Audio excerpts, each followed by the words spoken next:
Hey guys, welcome back to the Confused Gentleman. This is episode 9. And like a few episodes before, Kit went ahead and sabotaged, took over our episode, kind of talked about a few things on mental health on his end. Today we're going to be talking about kind of a sore, I don't want to say sore, but a very important and deep topic that WD and his families had to deal with, and many families all over the world. So we're going to make sure that we're respectful, make sure when we listen in, that we get the whole view of things. And let's just hear what WD has to say today. So, Dubs, you have the floor. All right, guys. Well, I appreciate you kind of let me take over for this podcast for episode 9. What I've Christian's alluding to is the month of October is Pregnancy and Infant Loss Awareness Month. Specifically, October 15th, which is today, is when it's, I won't say celebrated, but when it's recognized on a specific date in October. And so I felt doing a podcast on this was important. I've never really, besides talking to some therapists, I've never really talked about this outward, besides with Lucy and the therapist. But just to give some background on what we're going to talk about today, back just over 3 years ago, we lost our son, Hudson Warren Smith, on August 9th, and it was a complete shock. It was not known. There was nothing wrong with the pregnancy. Throughout the whole 9 months, everything was great. But that the day before, Lucy had mentioned, it was kind of in the evening, Lucy had mentioned that she didn't remember feeling Hudson rumble around, being almost, right at full term. He was moving around quite a lot.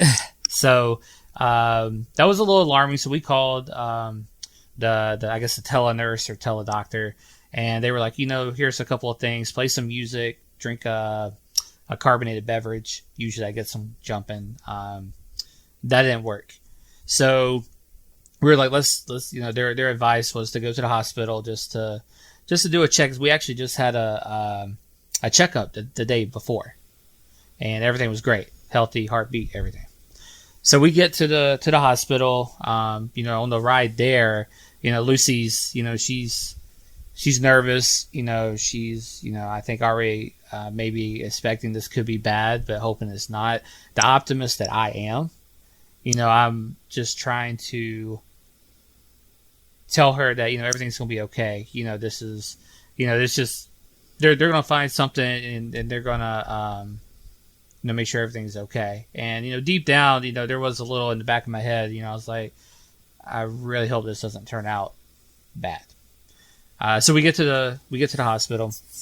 They put us in a room, and everything's a kind of a blur that night leading into the birth the next day. But for what I can recall and all is, it took them a while. They searched and searched with the ultrasound to try to find a heartbeat. They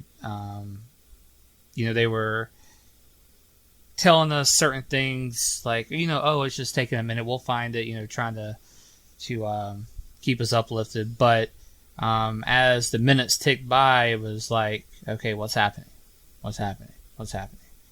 And I'm not sure how long it took, but we were, holding each other's hands and all, and the nurse looked over and said, we can't find a heartbeat. And when you hear that, obviously you're not expecting that to come out of the nurse's or the doctor's mouth. And so me personally, I didn't know how to take that. I started crying with Lucy. And honestly, I don't really know what happened after that. I know that we were taken to another room where you would actually have the babies. And I think I called my parents I let them know, which was extremely hard to do, because no one was expecting this. And so going through that night, once we knew what happened, we didn't know exactly what caused it yet. Lucy didn't sleep a wink that night. I was in and out that night, falling asleep, not knowing what to do, what to say to her, how to comfort her, because obviously this is something we've never been through. And I don't even know of anybody that's been through something like this, where it was a full term pregnancy. And so they induced her either that night or early in the morning, and Hudson was born in the afternoon. And like with our oldest, we didn't know if it was going to be a boy or a girl until he came out. We had 2 names picked out, and it was a boy. And the nursing team, the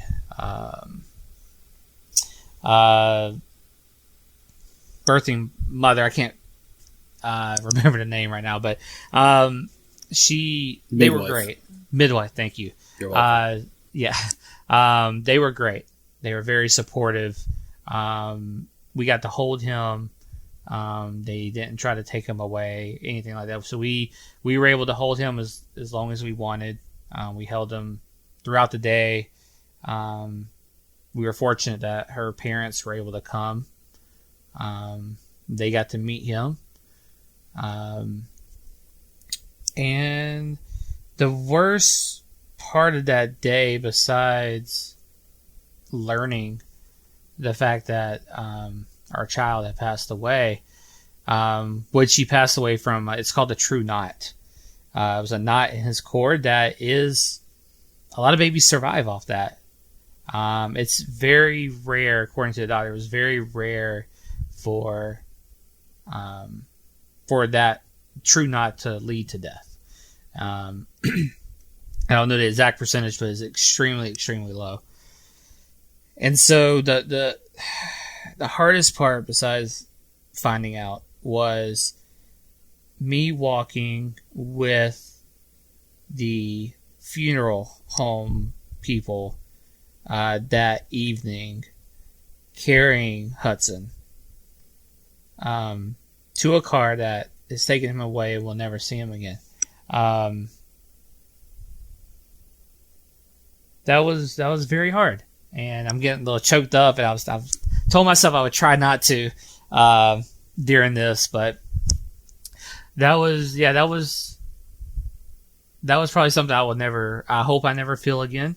It's something that I'll always remember, that feeling of what it was carrying him out there.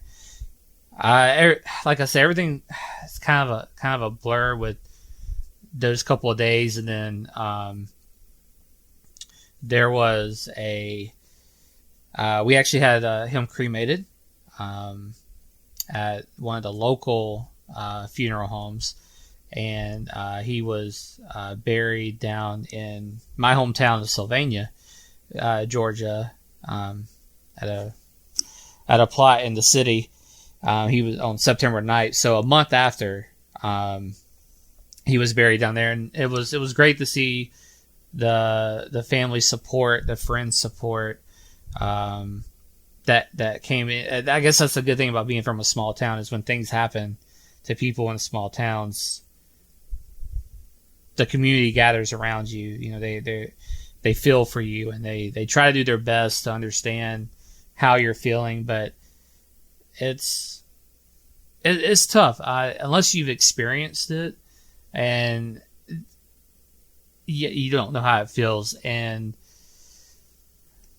to me, there is a difference between losing a baby as a miscarriage to having a full-term stillborn loss. I feel like there's definitely a difference, even though I've had this conversation with Lucy a couple of times. Is there's some groups that we've joined, and for for loss and grieving. And some people it's not for stillborns, it's for if you've had a miscarriage or whatever, however you lost your child. And people will post like, oh, so devastating, losing my child at 20 weeks or at 8 weeks or 10 weeks, early to late. And Lucy brought it up to me. She was like, how can they be that devastated when we had a full-term healthy boy until that point? And I would counter her with that's probably the most traumatic thing that's ever happened to them. And I don't think you can compare the traumatic event of what we experienced to what they experienced as in like an apples to apples type thing. Just because and I would never wish this upon anyone, but they would never, having a miscarriage, having stillborn is two totally different things. And yeah. To be clear, I know you keep saying full term. Wasn't the due date like the next week? Yeah. That's that's what I thought. So if people are listening, like it's not like they were 32 weeks or 33 weeks. It was very close to the expected due date. That is correct. Yeah, it was a full term, stillborn. Yep. But yeah, it's just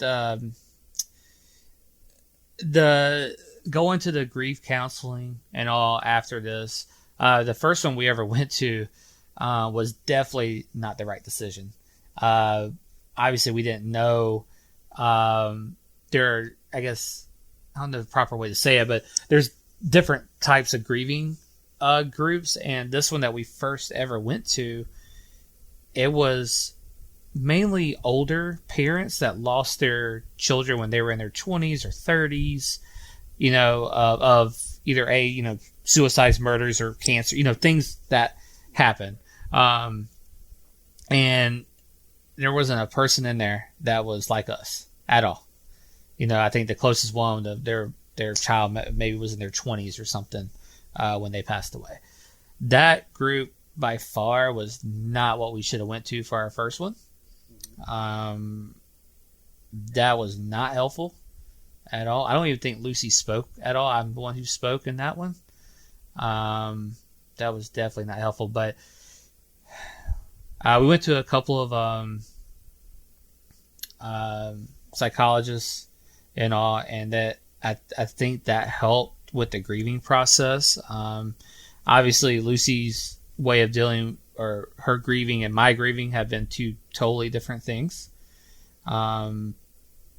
I hold everything in naturally. I don't get emotional about too many things, and so, Lucy, she wears her emotions on her sleeve. It's it's everything, and I don't think it helped that I wasn't showing outward the grief as much as she was. I think she knows that I grieve, and I still grieve to this day, but in my own way. To where, she will, I think it's still really tough for her to talk about Hudson without, tears coming out. And I think she can talk about him and about what happened, but tears will be flowing while that's happening. And it's really tough when you're around other people with kids, and they come to you like, hey, how many kids do you have? Of course, we always say 3, because we will never not include Hudson in that count. But then, they see Henley and Daphne, and they're like, well, where's your third? And, sometimes it doesn't get to that question.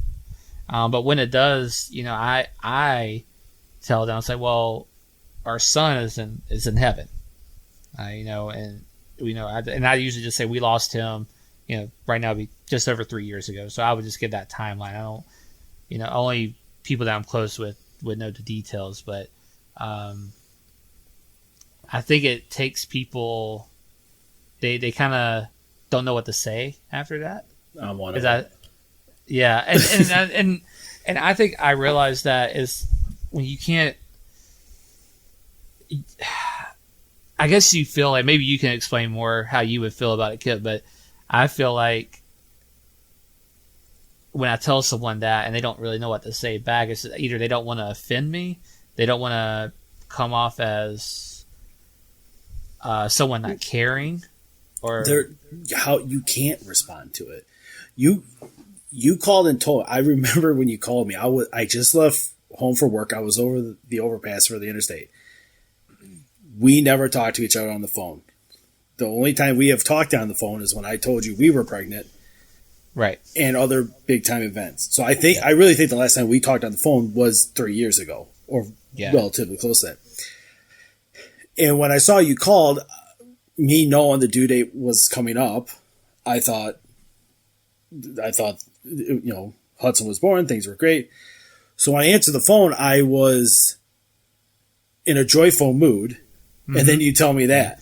I remember that, yeah. And I'm like, dude, I'm sorry. And that's all you can say. But you don't. And as one of your best friends, I had no idea what to do. And mind you, I would imagine, okay, if we lived in the same town, I would have been over, I would have been supportive, I would have made dinner, I would have gave you a hug, I would have, whatever.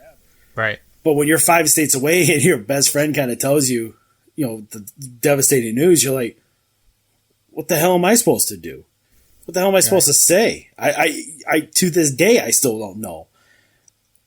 And I think your response of saying, we lost one 3 years ago is probably the best response you can do.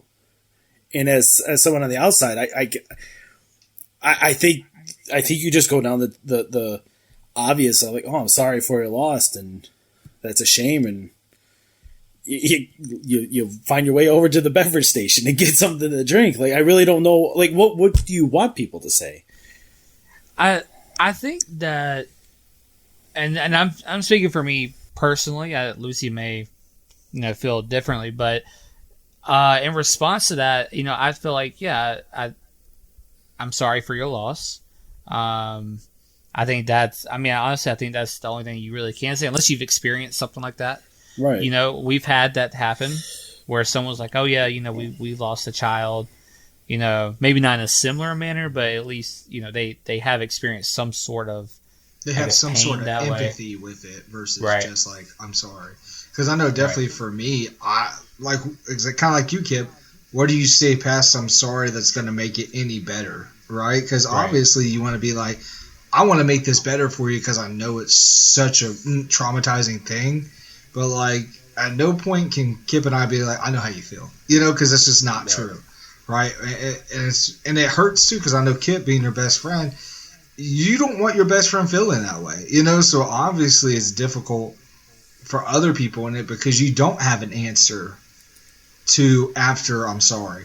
Does that make sense? Yeah. And I think that's difficult too. What were you going to say, Kip? You're right. I don't know what you can say. I mean, when you contrasting that to, a grandparent passing away or someone who's older, it's usually, I'm sorry for your loss, but they lived a good life. They were an influence on people, and but when you have a baby, you can't. There's nothing to attribute to try and make it sound better. There's nothing you can do outside of just putting the arm around the guy, give him a hug, and say, if you need to talk or if you need support, I'm here for you. I'll do what I can to help you. Yeah. Right. But I mean, I wanted to touch base with what you said about Lucy and how, with someone who loses someone at 20 weeks versus herself. And I think you have the perfect response to her. It was like, they've experienced the most traumatic thing in their life. You experienced the most traumatic thing in your life. The two are not equal. There's no scale of devastation that you can attribute it to. So I think you give her the best response that she could probably hang her hat on and kind of keep in the back of her head to not kind of get upset and angry at them. It was like, I went through this. You can't feel as bad as I did. Right. right? They're two separate situations. Yeah, and and the reason I bring that up is because there are a lot of people in those groups that, they post, and it's mainly like Facebook groups and stuff like that. They post, these really, drawn out, like, we're so devastated, this is terrible, blow, all of this stuff, and rightfully so. I mean, that like they are experiencing that, and and they feel like this is the most traumatic thing that's happened to them. But then when we're looking at it, we're thinking like, you don't know, you didn't hold your baby that was, right, being born. Like, it's hard just to put it into words, but and that's something, me and her will probably always disagree on, because she doesn't see it that way. And obviously I don't know what it's like for her as the mother, not. And I will never know. And I accept everything that she is grieving and has grieved about, even though I may not show her how I'm grieving, or I'm not grieving in the same way or the same magnitude. Magnitude, right? She knows that I'm there for her with anything like that, and I think that's just something we'll never agree upon, is seeing the difference in those two scenarios. Well, I don't know, do you still do this, or have you done it where you, those marathon runs, or those 5Ks or whatever? Didn't you used to do those? Are you talking about for the infant lost one? Yes, the angel walks. Yeah, we're actually doing one this Saturday. Okay, so I knew it was coming up. So I wonder if that's kind of part of your grieving process, that you go through, you do this run in honor of Hudson, and I gotta imagine your thoughts go wild while you're just running. I can't imagine you just blinked out, just running the run like you did it. Like you did it when you were on your cross country team. You're running for a different purpose, and that might be one of your main grieving options. You look forward to this run or walk or whatever, and that's your way to feel consoled with yourself. Yeah, I think you hit on a little bit there. The whole event going to the Angel Dash is. The leading up to the race is what is really emotional for me. Mm-hmm. They have a whole wall where you get to write his name or anything you want to say. There's always some kind of token of remembrance that we get to take home as well. And the race, I mean, it's good. I mean, I like running. That's fine and all, but I think it's just that is a way for us to show him that we do love him. We are honoring him, because I won't ever get to run with him. Mm-hmm. And that's another thing I wanted to talk about is the industry that I am. I see parents and kids all day long. Yeah. And especially seeing a dad and their son come in. Just them, not with the mom, not with daughters or anything, but just a dad and his son come in. I always think, no matter how busy I am, nothing.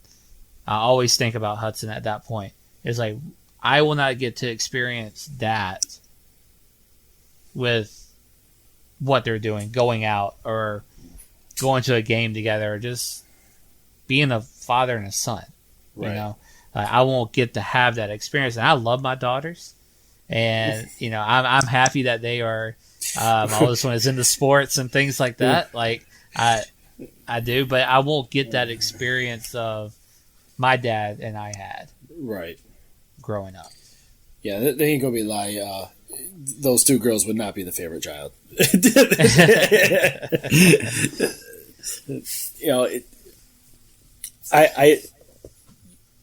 You don't know, like you say, you don't know anybody else's devastation and problems.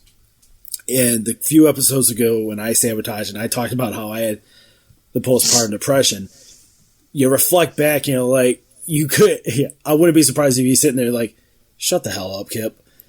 Like, your kid's there.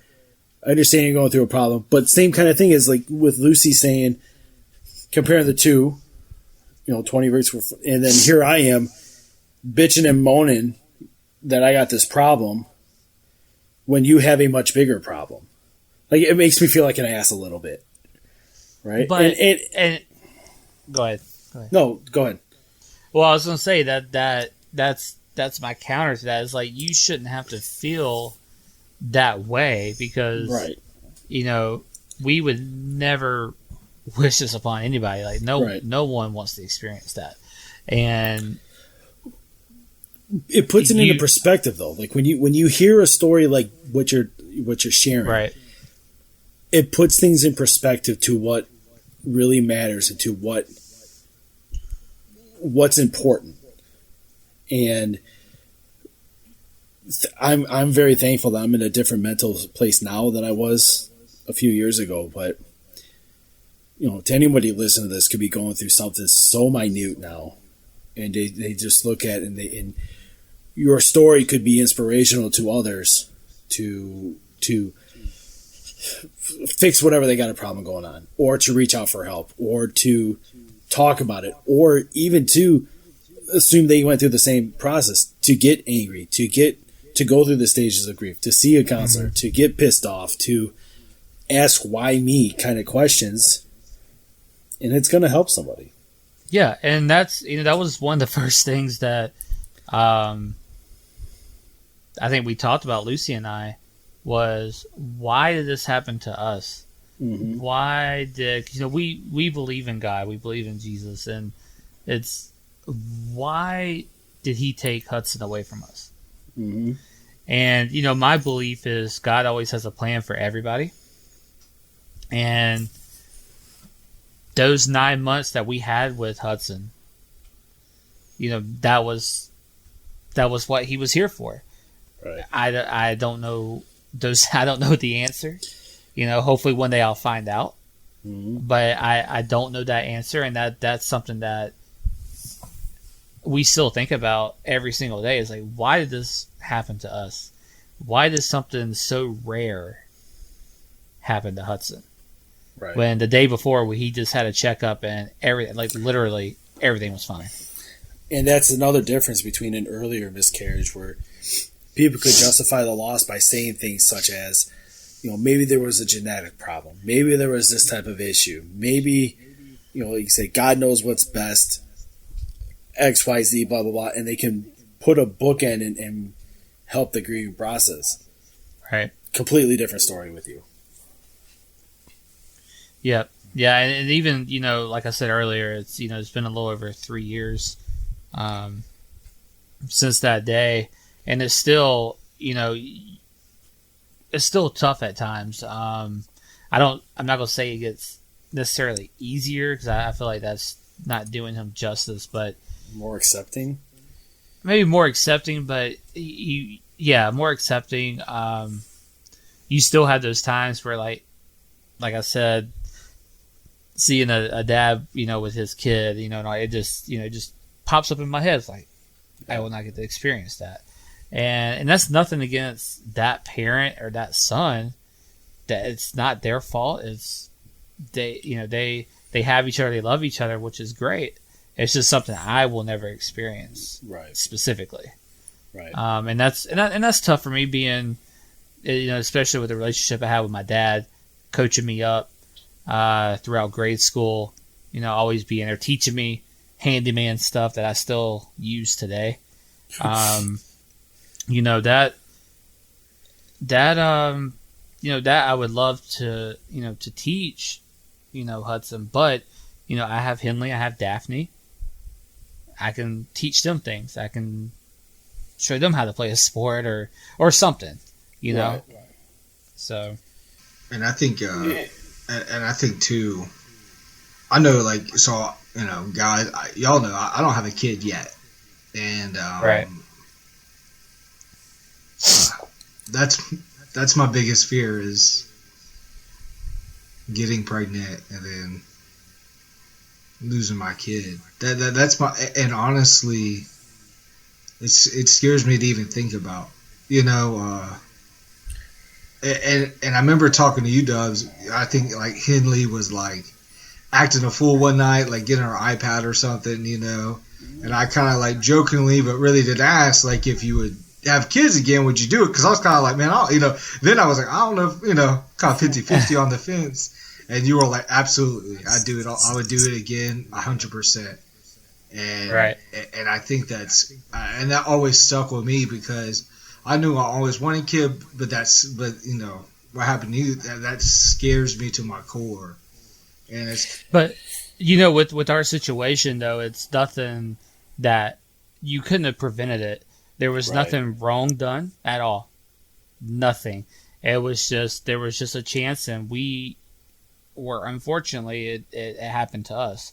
Right. And so, I mean, it shouldn't. The reason for for me for this podcast was first to be able just to get this out. Like I said earlier, I've never really spoken this, I guess, outwardly about it to anyone besides Lucy and the therapist. But it's definitely not to instill fear or anything like that. Like that's. And I know I'm not saying, you specifically or anything, but I just want, this is what's happened with us. This is something that's so rare. The bigger takeaway is to know that there's other people out there like you. There's other situations. So what you've gone through, the chances are there's somebody out there that has gone through the same kind of process. And Dubs, have you met other parents who have had the not happen to you? Yes. Or part of a group or something like that? We've met some people with stillborns. Maybe not necessarily the true knot, but something happened. Okay. And actually some of the groups are not, how big Atlanta is. There's Lucy's a part of a couple of Atlanta groups, and honestly, there's not that many people in them now. Whether or not they're looking to have an outlet to grieve or to talk about certain things, but the groups are not that big, and rightfully, I mean, having a stillborn is as no matter if it's a true knot or if it's something else, I think it's rare. It's definitely not a high percentage. But we've actually went to, there was a park we went to where it was a group of people who have lost, children and whether it was miscarriage or stillborns. And that wasn't good for us and Lucy, just because we were the only ones, I believe, maybe one or two or three of the people there that actually had a stillborn. The rest were miscarriages. So we felt like we couldn't relate. Yeah. I feel bad that I don't know. Well, not yours. The story I'm about to say. My aunt and uncle had a kid who passed away. I don't think it was a stillborn, but I want to say she was alive for less than a day. Mm. I cannot remember the details. It's not really talked about. All I know is I had a cousin that died at birth or near birth. I know where the gravesite is. That's all I really know. So that's the closest I could get to having a story similar. But I know they had to deliver her, and I think it was within hours or half a day or something. But yeah, they had to bury her, and I never talked to my aunt and uncle about it. I've never heard. They never talk about it. So maybe that was part of their process too. They grieved, and they just kind of. Yeah, it is what it is. Yeah, and there's people that they would rather not necessarily keep it hush hush, but either they don't know how to speak about it, or they don't want to make it awkward if that's how they feel. But to us, we want to make sure that Hudson's included in everything, whether friends, family, wherever. If he's like, oh yeah, they have 3 kids, or we have 3 grandchildren, or and 3 cousins, whatever. So I told you this too. I still have trouble saying like you have 3 kids. Right. I always default to 2, and I can't. I don't know why I have this mental block to say 3, but I think it leads to the process of, like, do I say they got 3 and then, oh, well, one's passed away, or do I don't know. But well, I find it interesting that I just default to it, and I don't know why. well, for us, specifically, we want him to be included. So it's always 3 kids or 3 grandchildren, whatever it is. But there's another kind of thing, a misconception is, some people, they'll, when we tell them like, oh, hey, we've lost a child, they're like, oh, well, at least you didn't experience years or years with him of, all these memories. Yeah. And it's like, that's not it. Like, that's not the point of me telling you that we lost a child and that we still, and we still, claim that we have 3, and for you to say that, oh, at least you didn't create memories and then lose them. That's a weird thing to say too. It is really weird. But people do. They do, but again, I think that's them trying to justify feeling a certain way.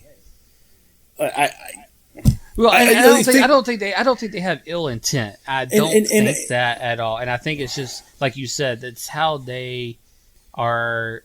Rationalizing it in their head as they're processing it. I guess, like, on an objective measure, there's less emotional connection with less memories. Ergo, it's better. I was like, no, it's not better. Right. It still sucks. Yeah, it's like that sucky thing would suck less doing this. And you're like, no, it still really sucks. Like, there's not a like what you said does not help in the slightest. Right. Exactly. Right.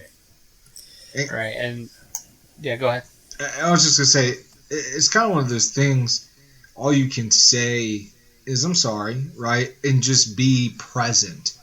I think that's a big thing, is just, like you said, you had a bunch of support and things like that. Obviously, people have to be okay with not knowing what to say. If you're just there, I'm sure that means the world, because you don't always have to have the right thing to say all the time, right? And I think I really think you brought the point. If I was down in Georgia with you when this happened, I feel we would just end up at a bar drinking, and I just sit next to you. Right. Mm-hmm. And whatever happens, whatever is said. But I'd be like, I'm taking you out. I got your drinks. Let's go. I honestly think that would happen. Yeah. I'm pretty sure. Yeah. That's the only thing I would know what to do, unless I was like, let's go smash golf balls and get some anger out that way. I don't know, but I can say I was never angry. Mm-hmm. Yeah, I don't think I was ever angry. I think I was very sad and just wondered why. Yeah, I wasn't mad at God or for taking Hudson away, but I think it was just more like, why us? Why did we go through 9 months of pregnancy of healthy baby? Yeah. And then this happened. Yeah. And hopefully, like I said earlier, hopefully, I can get that answer one day. But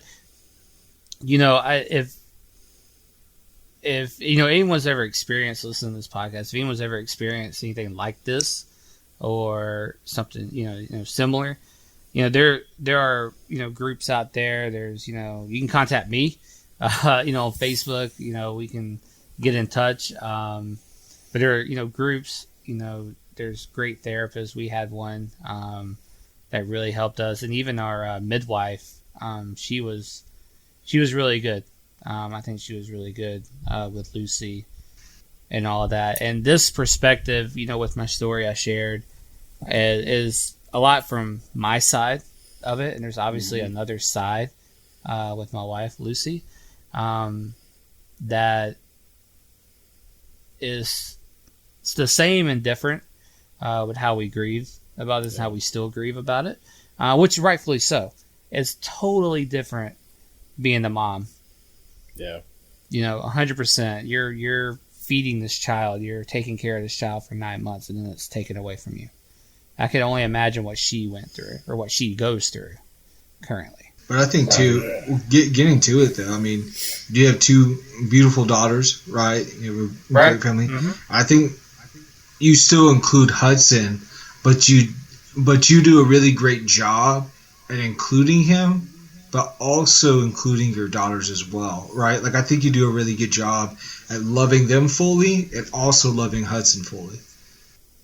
100%, and and they it's really great. They love him, even though they've never met him. We did not allow Henley to come into the hospital room to see Hudson. We had Hudson for a while, probably 7 hours or so before I had to walk him out. But we made the determination for her not to come in, and we've thought about that, and it's like maybe we should have. She's asked, and I think she's understanding more as she gets older. She's 5 now, but she's asked like, "Oh, when's Hudson, coming out? When am I going to see him?" Damn, and that's tough. And it's like, what do you say to that? And we're up front. It's like, well, he's up there with Grandpa. My dad actually passed away 6 months later after Hudson passed away. But so we tell him, hey, he's up there with Grandpa, and that kind of they understand that, and even Daphne, she's just over 2 now, and she goes, I love my brother Hudson. She just said that tonight, and also so it's we're definitely, like you said, Christian. It's love for every single kid. It's not where we're so wrapped around losing Hudson that we're neglecting or just not showing as much love to the other two, and vice versa. It's not that at all. They know they're loved. Hudson knows he's loved, and they know they're loved collectively. Good. And I think that's good because I think Kip and I can both attest. I think you're a great father, and I think you do a good job doing that. And I just think it would have been really easy for you to just focus on one thing, right?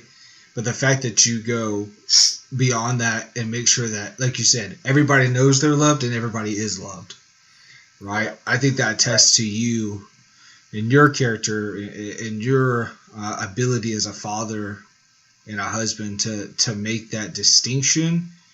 I'm 100% proud of you for that. I think that's awesome. I appreciate that. Thank you. But yeah, Kip, any final thoughts? No, I just more or less, again, it sucks it happened. I wish I could have been down there for you to help out any way I could, but I think you've done the best that you can in a horrible situation. But like what Christian says, you got 2 beautiful girls that you'll have plenty of memories to make, and they'll steal the show as well.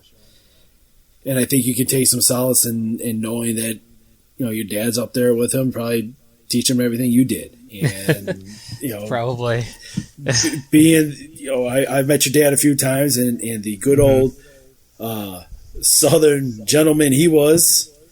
In 50, 60, 70 years, whenever you join them, you're going to be in a little bit of trouble with the 2 of them, because I think you've been a little bit more sophisticated since your early days in your teenager years. So I think you've grown out of the Southern husband. So it's going to be a fun time. Yeah, I think so. And guys, I do appreciate you allowing me to kind of commandeer this episode on a topic that it obviously hits home to us, and I just appreciate that, because I don't, like I mentioned earlier, I don't outwardly express a lot of emotion and a lot of things that happen to us, and it's honestly, it's going to be really strange to hear this after we produce it and all. It's going to be really weird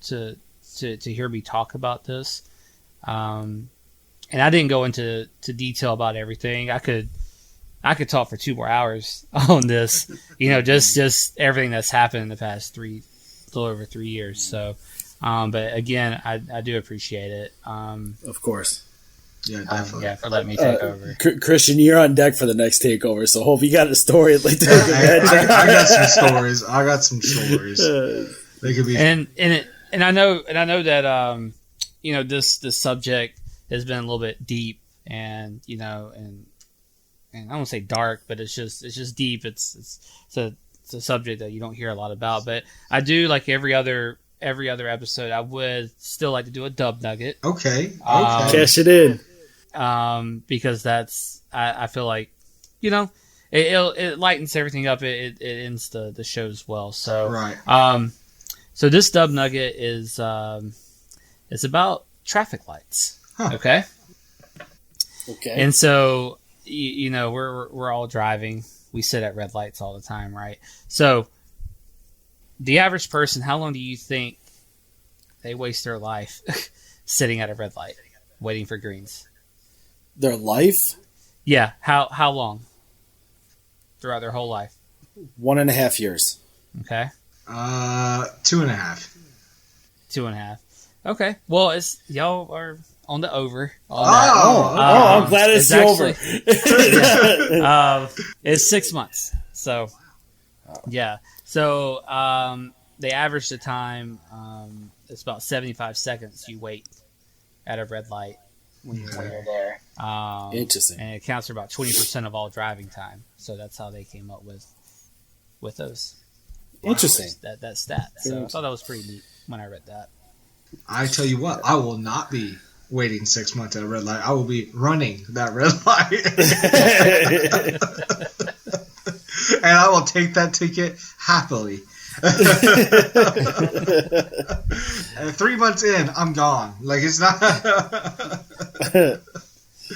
Oh, that's great. But yeah, guys. Yeah, I mean, good show. I think WD, thank you for opening up to us. I think we all appreciate that. I know I speak for Kip that most definitely something we understand you don't speak a lot about, but we know that you probably touched some people today with that, and I think that's huge. And of course, like WD said, you can always reach us on Facebook.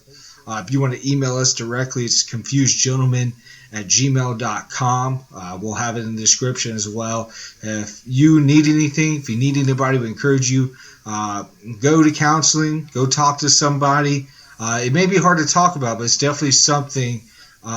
Grief is not a weakness. It's definitely something that we can move through. And if you ever need to talk to somebody, us three idiots can most definitely talk to you about anything. Okay? Y'all have a great day. Thank you again, guys, for listening to the Confused Gentleman podcast. This is episode 9. Go ahead, like us, subscribe. Tell us what you think. We love feedback. And we'll see you on the next one. So y'all have a good day. See you guys. Peace out. See ya.